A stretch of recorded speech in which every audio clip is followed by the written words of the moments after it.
It was the end of a busy day. The engines had been working hard. They were feeling pleased and proud. Except Henry. He was feeling ill. "What's the matter with you, Henry?" Thomas asked. "My boiler's grumbling." "Maybe it's grumbling at you," teased Thomas. "That's not funny," hissed Henry. "You just don't care."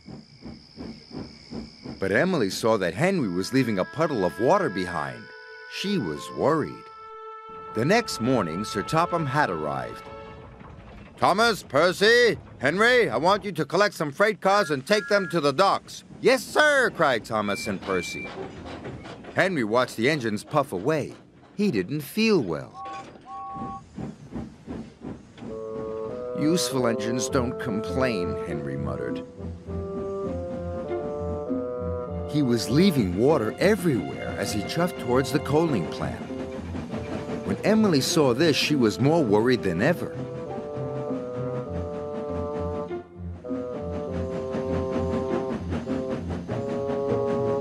Then Thomas and Percy overtook Henry.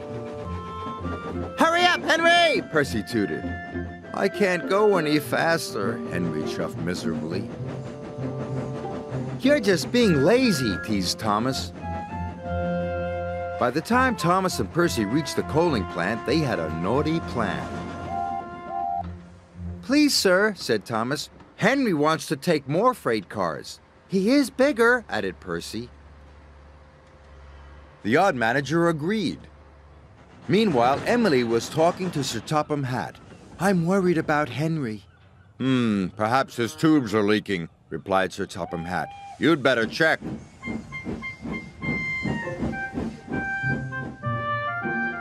By the time Henry reached the coaling plant, Thomas and Percy had already left. "Why did Thomas and Percy leave me so many freight cars?" moaned Henry. "They know I'm not feeling well." "We'll still have to take them," said his driver.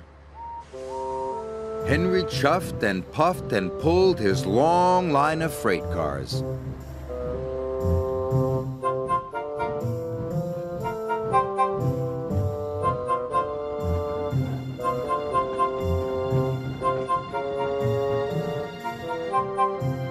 "You can do it, Henry!" encouraged his driver. But it was no use. Henry ground to a halt. Just then, Emily arrived. "Are you all right, Henry?" "No," moaned Henry. "I'm stuck." Henry's firemen uncoupled the heavy freight cars. Emily changed tracks and then hooked up to Henry. "Oh, thank you, Emily," wheezed Henry.